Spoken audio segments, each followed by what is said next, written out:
In this session at Medical Sciences, we are going to look at the conductivity of the heart, or conduction, how the impulses are transmitted across the four chambers of the human heart.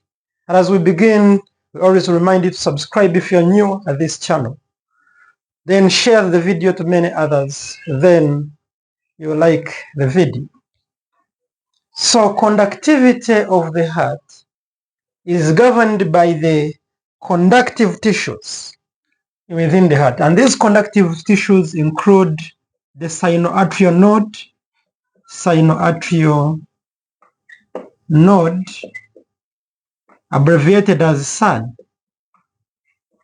Then the second one is AVN, that is atrioventricular node,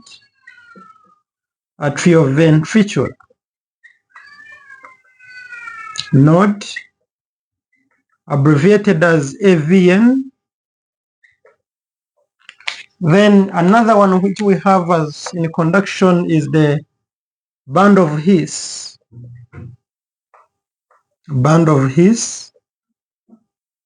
Then we have Purkinje fibers.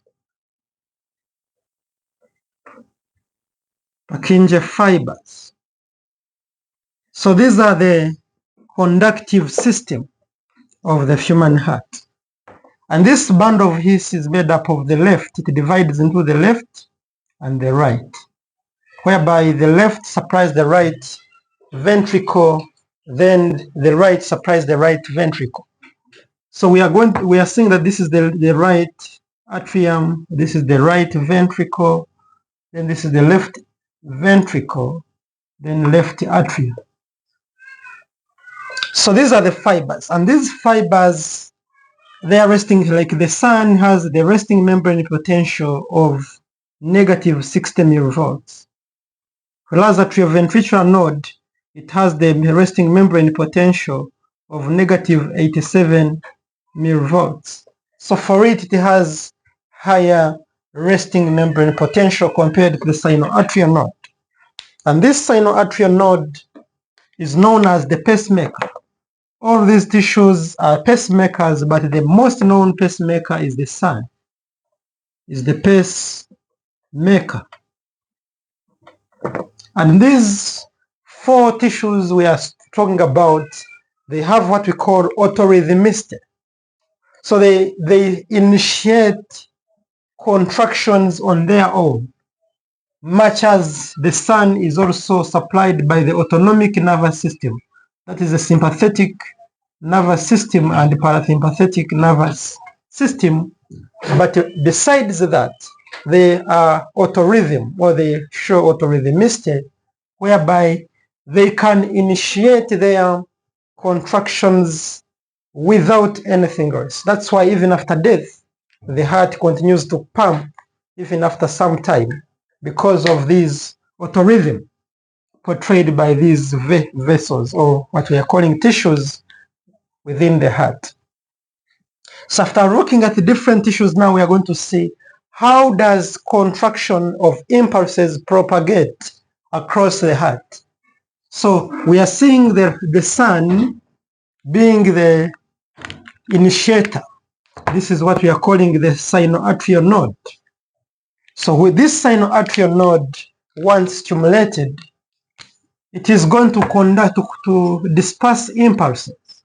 It disperses impulses across the atrium, both the right and the left atrium. So the impulses which are originating from the sinoatrial node, after being excited, they are spread all over the right and the left atrium. And this one is always on the electrocardiogram, is always shown by the P wave. So when we are on the ECG, electrocardiogram, we are going to see the P wave. So this wave, which we call the P wave, is the one that is registered on the electrocardiogram during the systolic phase of the atrium. So this one is due to the atrial systole. It is due to atrial depolarization, or what you can call atrial systole, because atrial depolarization causes atrial systole, which is contraction of the atrium, which is recorded as the P wave on the electrocardiogram.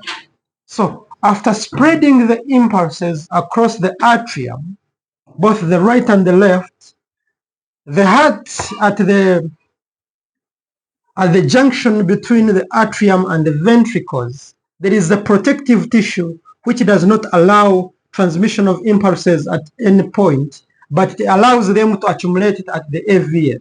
So this is the AVN, which we call atrioventricular node. And this is at the AVN, all the impulses that are transmitted across the atrium come and accumulate at the AVN and excites the AVN. So the excitation of the sun after spreading across the atrium is received by the atrioventricular node. And after accepting them or receiving this transmission, it is going to hold them for a minute, because we have seen AVN having a higher resting membrane potential. It takes long to be excited like the sun. Sun is faster to become excited, that's why we call it a pacemaker. But the AVN, because of its higher resting membrane potential, it takes long to become excited so that it can start sending impulses. So that is what we have seen under the electrocardiogram as the P wave. So after the AVN receiving impulses, at a moment of a time it holds them as it is taking long to become excited.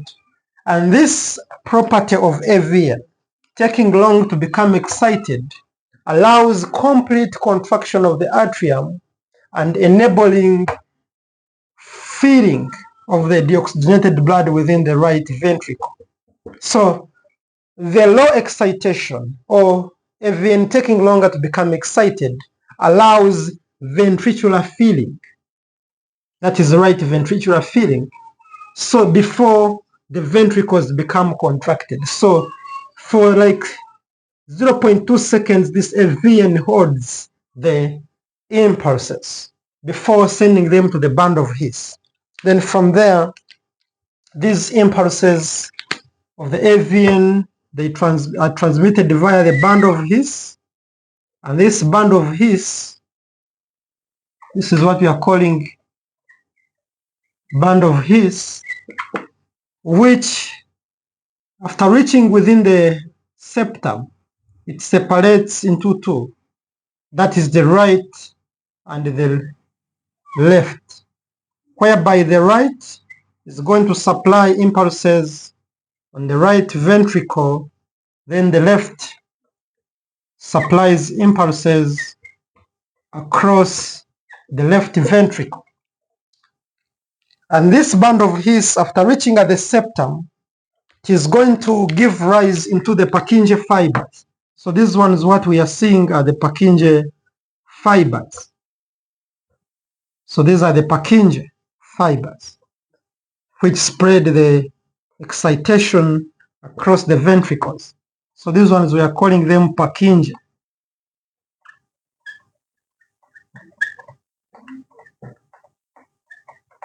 Then this one is the left band of His.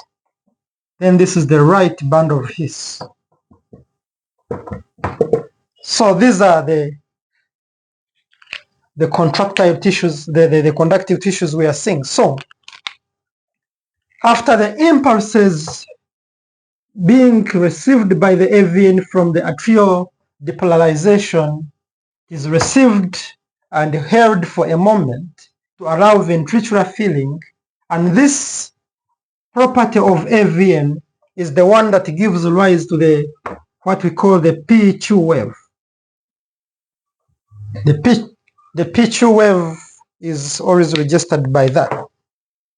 So here it is the Q, So the P2 wave, this wave from here to here is what is recorded as that.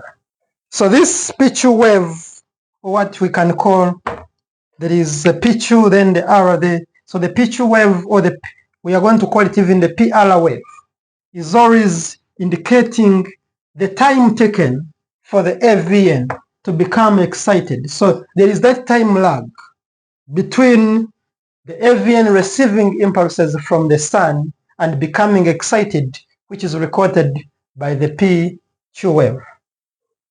Then after becoming excited, it is going to send impulses to the band of His, and these impulses to the band of His are spread via the right and the left. So these excitations in the band of His are spread by the Purkinje fibers all over the heart. And this spreading of these impulses causes a ventricular excitation, which is going to be recorded by the true RS wave. So at this point, we are going to have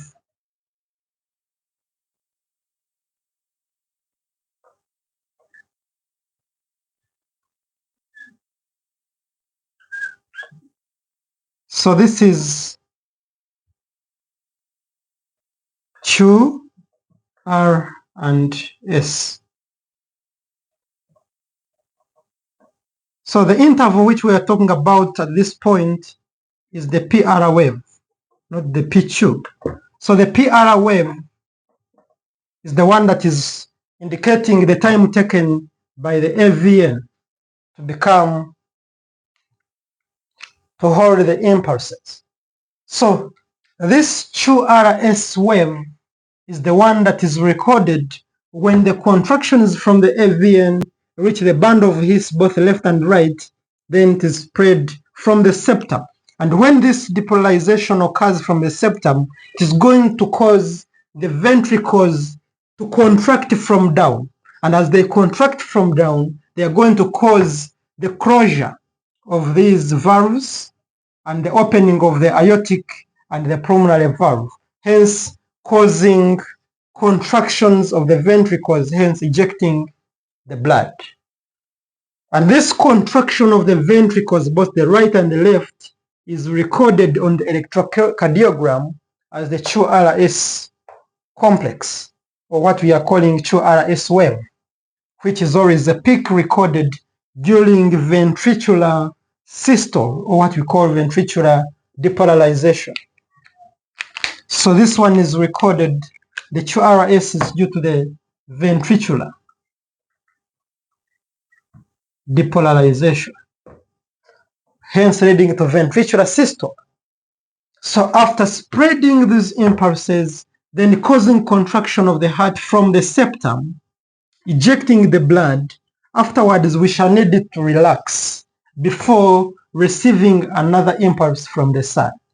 So after contraction of the ventricles, they undergo a phase of ventricular diastole, what we call ventricular repolarization, before they accept another impulse to come from the sun. So after contraction of the ventricles, it is going to undergo relaxation before the atrium starts to contract. And the atrial diastole or atrial repolarization is not recorded because it coincides with ventricular systole. So on the electrocardiogram, we don't record atrial diastole, but we record ventricular systole or ventricular depolarization because they coincide. As these ones are contracting, these ones are relaxing. And after this contraction, now there is complete relaxation, which is recorded by the T wave on the electrocardiogram. So this is the T wave. And this moment of relaxation, it has an interval which we call ST interval. So the ST interval is the time taken when the heart is under relaxation And that is what we said, that the heart, the cardiac muscles have a longer refractory period before they accept another impulse because of the ST wave, which is always longer, and the valley when people have conditions like myocardial infarction and other conditions. ST wave is the one that varies.